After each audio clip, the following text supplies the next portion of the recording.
Let's talk about the 5 most common Pilates mistakes that seem trivial but aren't. Because once you fix these, everything changes. Your core gets stronger, your posture improves, and you actually start feeling the results everyone talks about. The first mistake is rushing through the movements, and I get it. When you're following along with a video or trying to keep up in a class, it's easy to just match the pace without thinking. But Pilates isn't cardio. It's not about speed, it's about tension under control.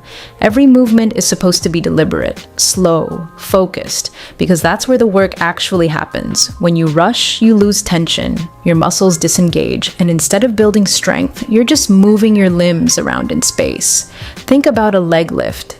If you kick your leg up fast and let gravity drop it back down, you're not really doing anything. But if you lift slowly, hold at the top, and lower with control, your entire core has to stabilize. Your hip flexors engage properly, and you actually feel the difference. So here's what to do. Slow everything down. If the instructor says 8 reps, take twice as long to do them. Focus on the muscle you're supposed to be working. Feel the tension build, and resist the urge to just get through it. Because in Pilates, slower is harder, and harder means it's working. The second mistake is forgetting to breathe. And yes, I know that sounds ridiculous. Obviously you're breathing or you'd pass out. But most of us hold our breath during the hard parts without even noticing. And that's a problem. Because breathing isn't just about oxygen, it's about core activation. Pilates uses something called lateral breathing, where you expand your rib cage instead of puffing your belly out. And when you exhale, you engage your deep core muscles, the ones that actually stabilize your spine. If you're holding your breath, you're cutting off that connection. Your core can't engage fully, your movements get weaker. And you end up relying on momentum instead of muscle control. I didn't realize I was doing this until someone pointed it out. I was gripping through every plank, holding my breath and wondering why my abs weren't getting stronger. Turns out, I wasn't actually using them. Here's the fix. Inhale through your nose during the easier part of the movement. Exhale through your mouth during the effort. And don't just breathe shallowly. Really push the air out. Feel your ribs contract. Feel your core pull in. That's where the magic happens. Once you sync your breath with the movement, everything clicks. You'll feel stronger, more stable, and way more in control. The third mistake is arching your lower back when you shouldn't. This one's sneaky, because sometimes a little arch is fine, but a lot of Pilates exercises require a neutral spine or even a slight posterior tilt, where your lower back presses gently into the mat. And if you let it arch instead, you're not working your core. You're just putting pressure on your spine. I see this all the time in exercises like leg lowers or hundreds. You're lying on your back, trying to keep your legs in the air, and your lower back starts peeling off the mat. It feels easier that way. But that's because your hip flexors are doing all the work and your abs are taking a vacation. And over time, that can lead to lower back pain or strain. So here's what you need to do. Before you start any movement, check your lower back.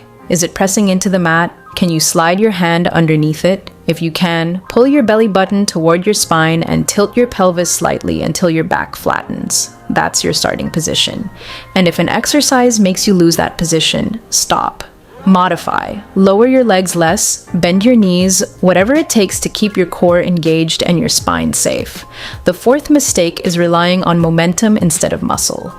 And this ties back to rushing, but it's worth calling out separately. Because even when you think you're going slow, you might still be swinging or using the weight of your limbs to carry you through, especially in movements like leg circles or side-lying leg lifts. If you're not actively controlling every inch of the movement, you're missing the entire point.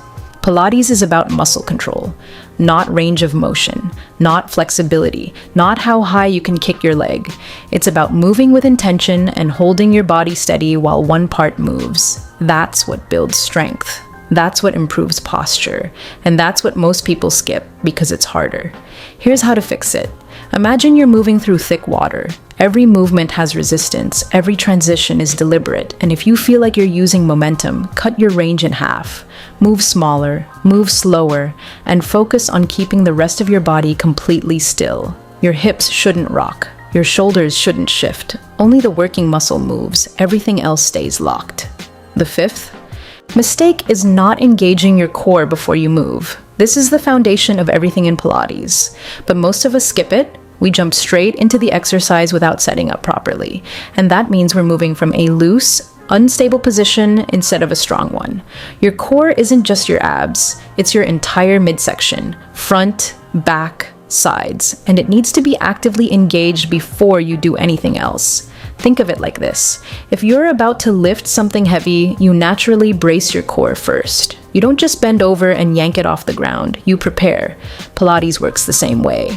Before every movement, you pull your belly button toward your spine. You engage your pelvic floor. You stabilize your rib cage, and from that solid base, you move. I used to skip this step completely. I'd just start moving and wonder why my back hurt or why I couldn't hold a position. Turns out, I wasn't giving my body a foundation to work from. Once I learned to engage first, everything got easier.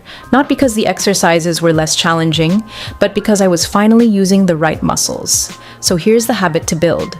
Before every single rep, take a breath, exhale, and pull your core in. Feel your ribs draw together. Feel your belly flatten, and then move from there. It takes an extra second.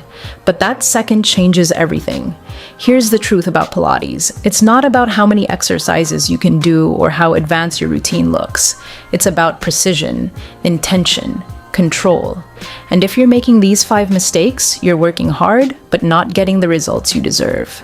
Because Pilates doesn't reward effort alone.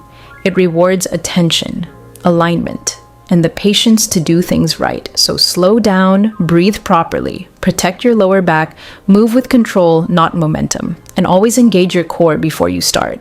These aren't complicated fixes, but they make all the difference. And once you start applying them, you'll actually feel what Pilates is supposed to do. Build strength, improve posture, and give you that deep, stable core that supports everything else you do.